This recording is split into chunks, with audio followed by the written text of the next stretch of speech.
Welcome back to another technical deep dive here in the debug zone.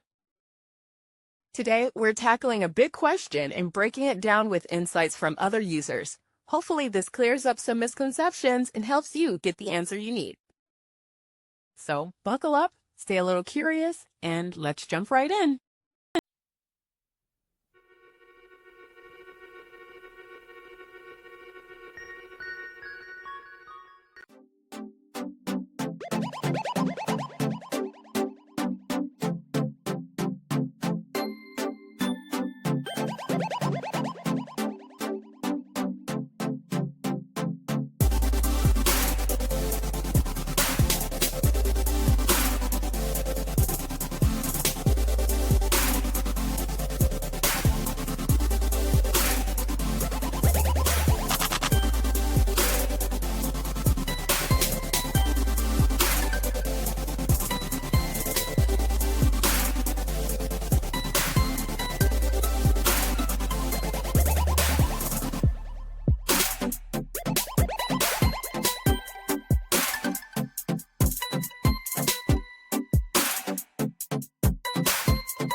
And that's a wrap.